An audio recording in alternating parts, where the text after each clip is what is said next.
where I could work at home, and that's worked out really well. So that has allowed me a little more freedom. Yes. So I'm wondering, do I continue on down that path, or I've been feeling real pressure to kind of go back to the corporate thing. Why? I mean, what are the reasons that present themselves to you for going back to that when it is obviously misery generating?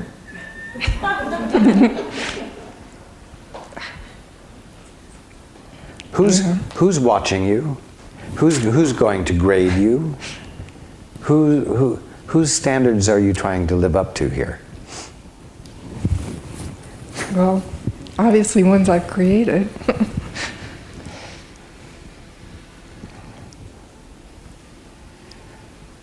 But it would feel good to just let go of that completely, finally. I'm well aware that your inner conditioning says that would be a matter of complete irresponsibility. But Paul's being totally irresponsible right now. And he's been totally irresponsible for 20 years. He hasn't punched a time clock. Although his ego has some distress from time to time with the fact that there's never any money in the bank account. There's never any accumulation of a nest egg. There's never anything accumulated for security tomorrow or next week or next year.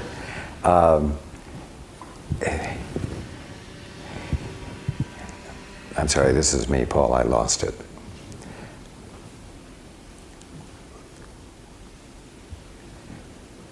The fact is that in spite of the fact that the ego has found things to be distressed about, Paul, in his being personally irresponsible by not doing it the way the mainstream of society does it, has found his needs met. You see. And you won't be able to discover that your needs are met or the capacity that you have to be creative until you let go of these traditional structures that you have established in your mind that you're holding yourself to. Just a moment.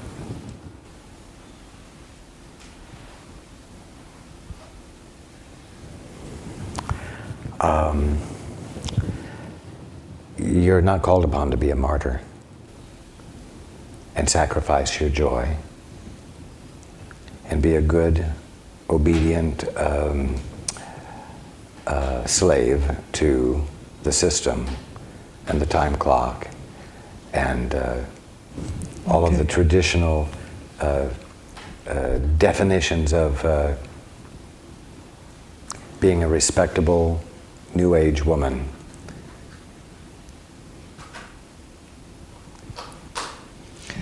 Sometimes it feels like I am trying to work within such extreme limits. It almost feels like I would have like my hands tied behind my back and someone says, "Here, go paint this painting," So that's kind of what it's felt like, or almost like a straitjacket kind of thing. It's self-imposed. And you're just going to have to say, hell, I'm going to do it. And do it.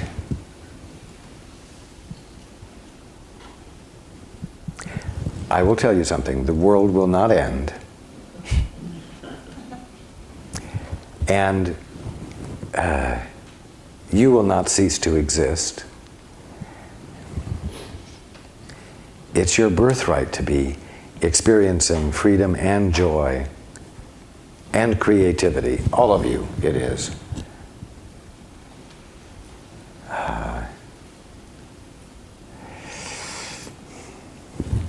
You're like the child who's been told, don't go out of the yard. Except that now you're a full-grown adult who should have left the yard a long time ago and found the freedom to be in the yard or out of the yard at will, or depending upon what met the need. You've got to break out. Most children at some point do break out. They break the rules and they break out. And if they're held in too long by their superiors, they find one way or another to experience the freedom that is their birthright to experience. The day comes when they have to go to school, or the day comes that their parents need them to run down to the grocery store and save them the trip. You've got to give yourself permission to go outside the gate, so that you have the freedom to come back in and go out and not be imprisoned. Okay. Yes. Shake it up, girl. All right. Thank you very much. You're welcome. I give you permission. Okay, thank you. You're welcome.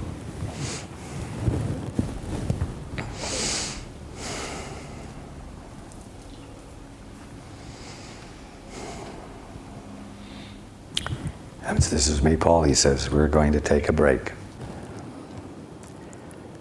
Okay. Hands.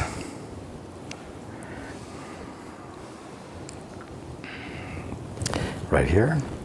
Where is the handheld mic?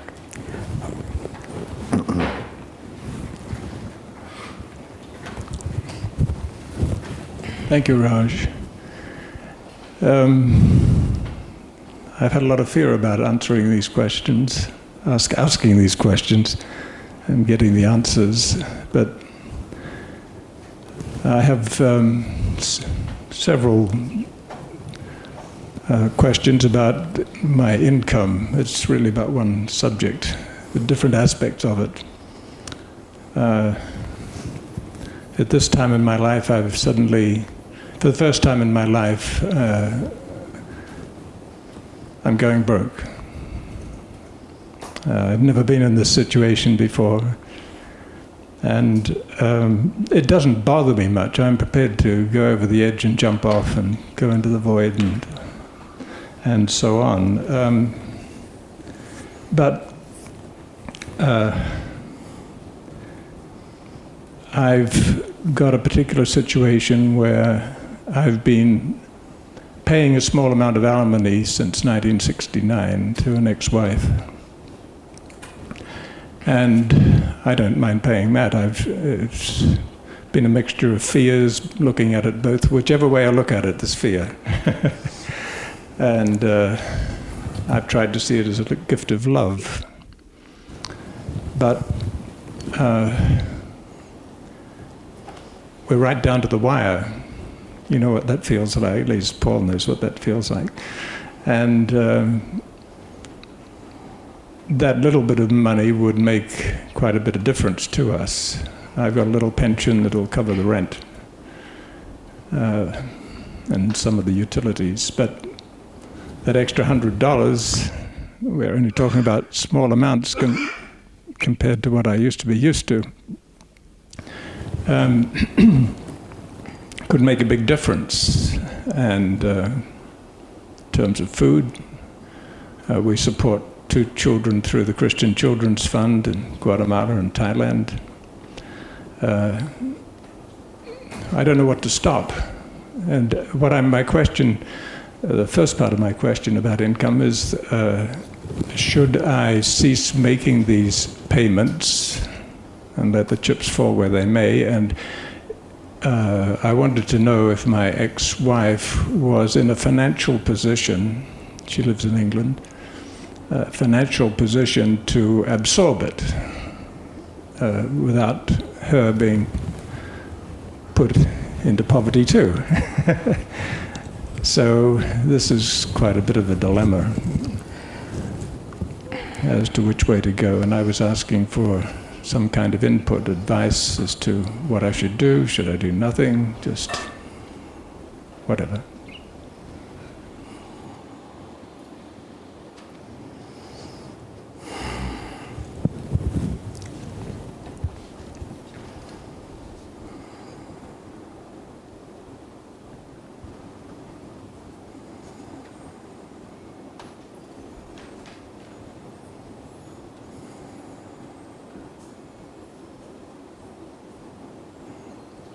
At the present time, it is appropriate to discontinue the payments.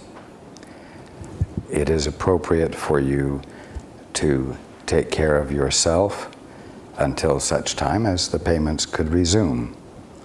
But you must be practical here.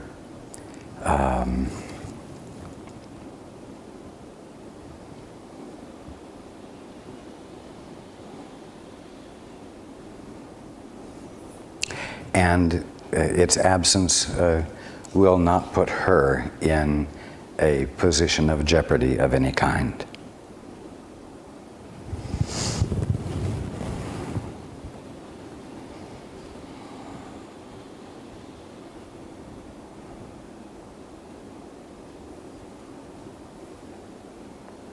Now, in terms of being willing to go into the void, do it now. Don't wait until the bitter end. Go into the void tonight and tomorrow. Because fulfillment and the evidence of fulfillment is the Father's gift. It is your birthright.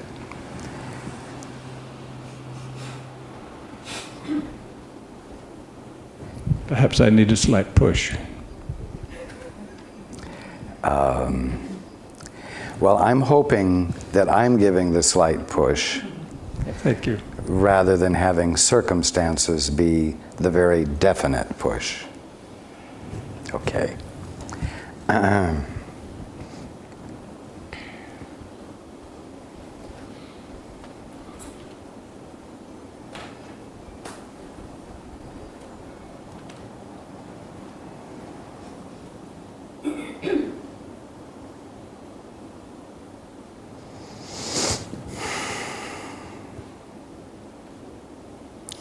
Now, I just, since you linked your circumstances up with Paul's, I need to make some further clarification. One might say, well, doesn't what I just said to you apply to Paul as well? And there are many who would say that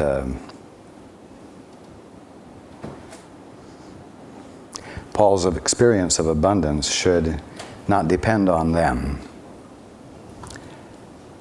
But Paul and I are joined in a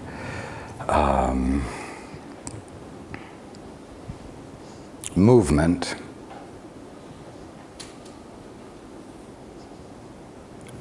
of purpose.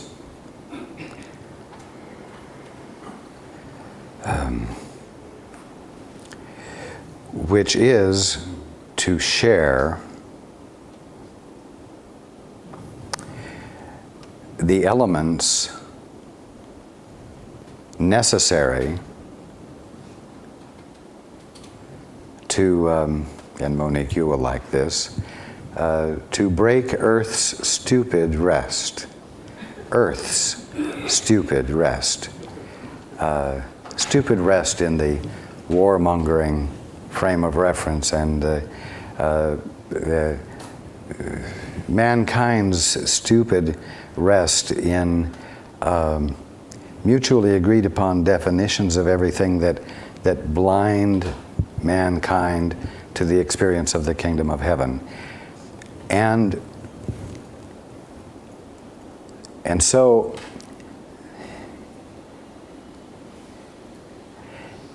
because what will break the stupid rest is the element of caring and extension of love one to another.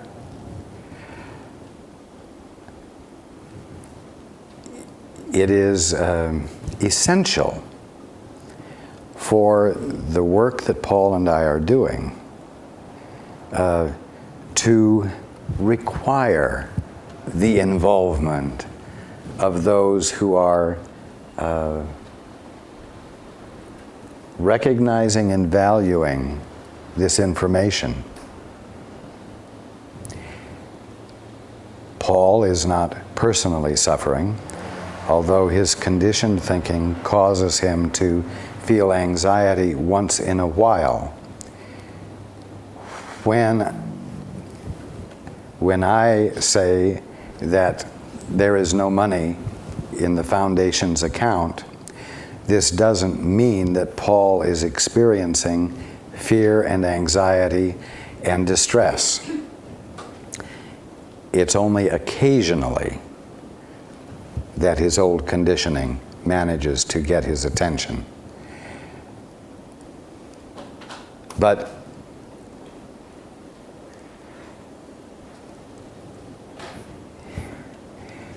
because of the nature of the work we are doing, because of the nature of the involvement he and I are having with everyone else, and Susan too,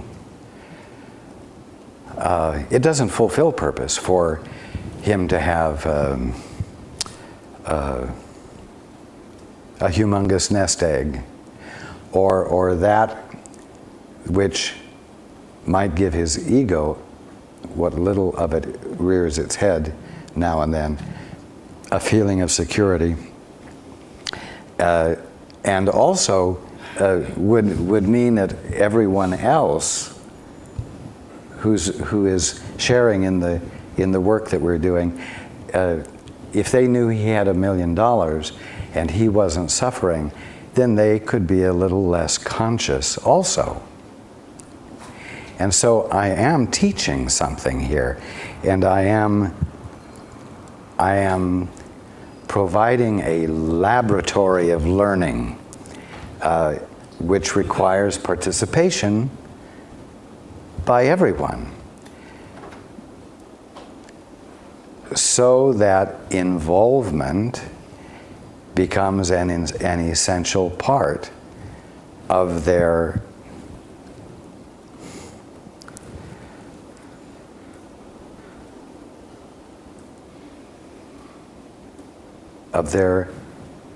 benefiting from what we're doing.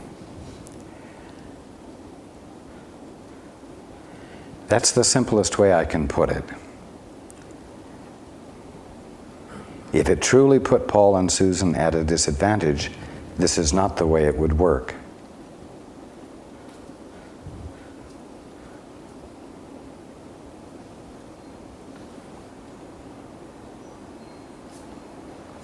Okay, that's the end of his. Can I ask a follow-up? Yes, you may. Well, first of all, thank you for the client. Somebody came along and searched me out, terrible trouble, and banged on the door and wanted sessions. And so it provided the money to come here. Yes, it is. It's totally inappropriate for you to think that you're going to be inactive and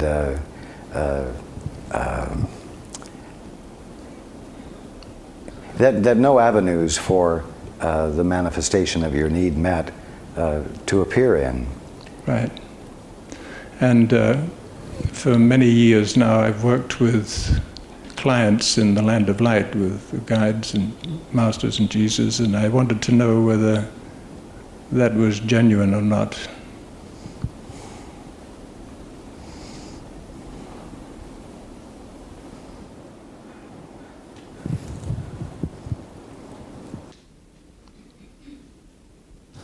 Let me put it this way. It was done with love, and that was genuine. You are in a different place now and can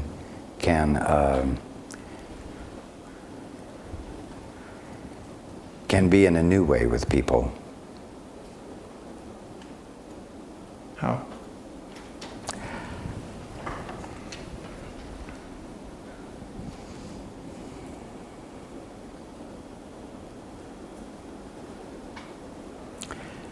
from, I'm going to say from the center of you rather than from an existing program.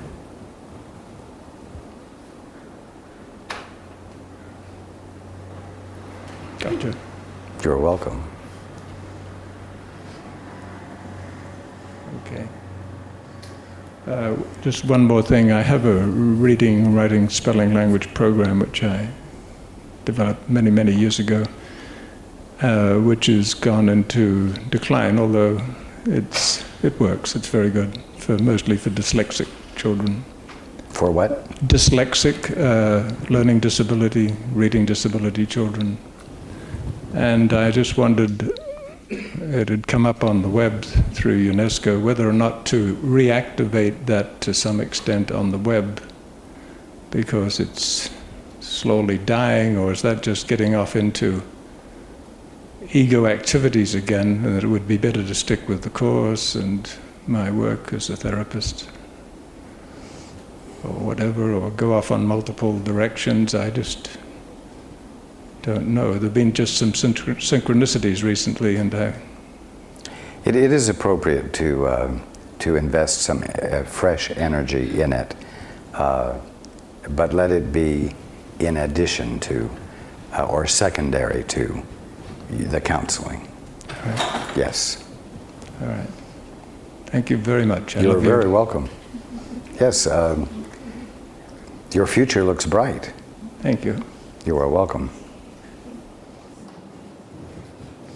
Okay, hands.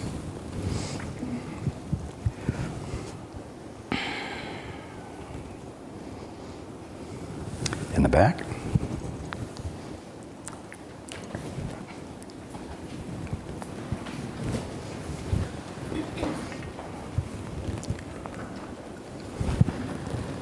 Thank you, Raj. I just have a brief question about my relocation up to this area.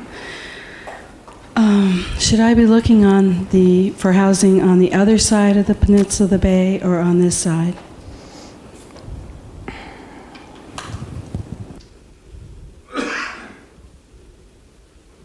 I'm sorry, should you be looking for what? Housing.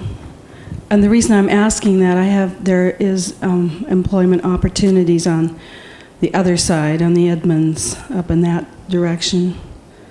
But I know there's lots of opportunities, but I don't know where to focus my, it's a big area. Whether I'm to be here or over there. I know I'm everywhere, but. Definitely on the other side. Really? Yes. Okay. Will I ever be over here, or is that In not a terms question? of with housing, Yeah, just take one step at a time. Okay, thank you. Okay. I have one more question, if Yes. I may ask. It's about my nephew who's in the Pakistani jail. He was, I know you know about this, but he was caught smuggling opium. He says he wasn't aware of it. He was selling leather goods. But anyway, he's in jail. He's supposed to be in trial, and it's a very severe penalty. He could be put to death or have many, many years in prison. My family's concerned. And I thought I'd ask you, take this opportunity to ask, how does his outcome look? Is it...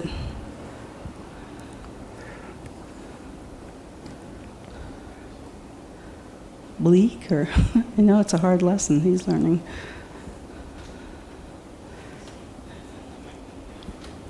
There will be imprisonment, but not the death penalty. And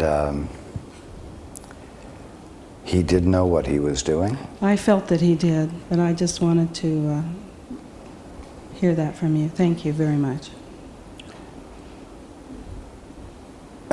Let's put it this way. He will not be inappropriately incarcerated. Right. Or unjustly. Right. Okay. And in his particular case, this penalty, in quotes, is being equal to the degree of careless willfulness Yes. that he has consciously engaged in and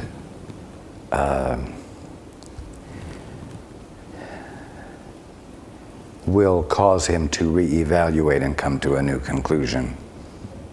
Right. We warned him, the family warned him, so he was quite very cocky about what he was doing, so I'm not surprised to hear this answer. Thank you very much. You're welcome.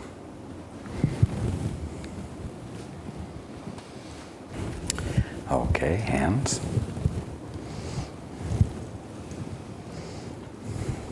Right here.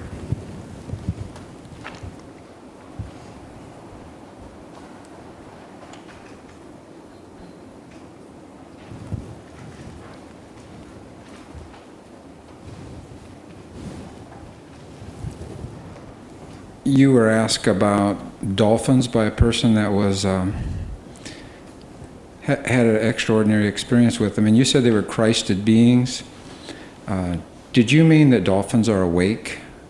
Are there organisms living on our planet now that are awake?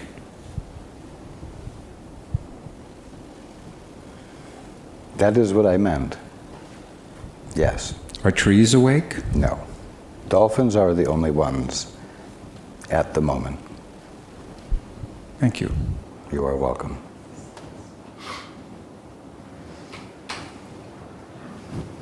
Okay. Hands. And right here.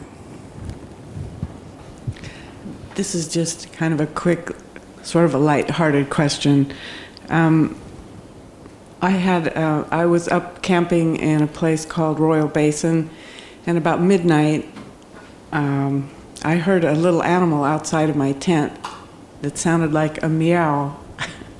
And I was wondering if you knew what kind of animal that was, or what that was out there. As I have wondered about it ever since.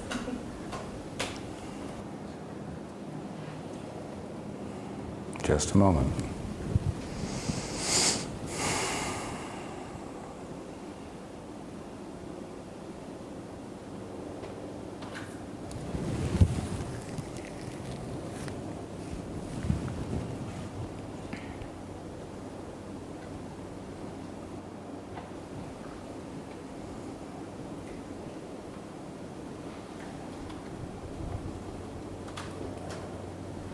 Just a moment.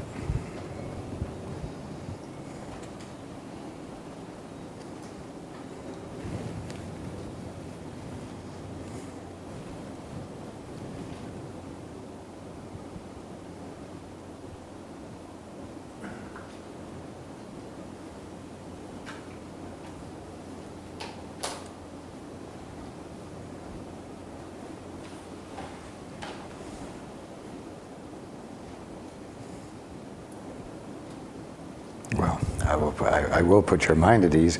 There was no animal outside your tent. It was a meow, and you were hearing one of your cats at home.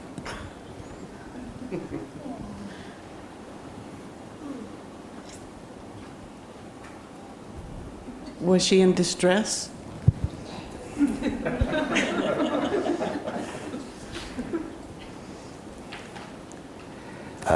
I guess you could say she was wanting you, but not in distress. And she actually meowed at your house at the same time that you heard it. It was, you could say, a telepathic experience. Could I ask which one it was?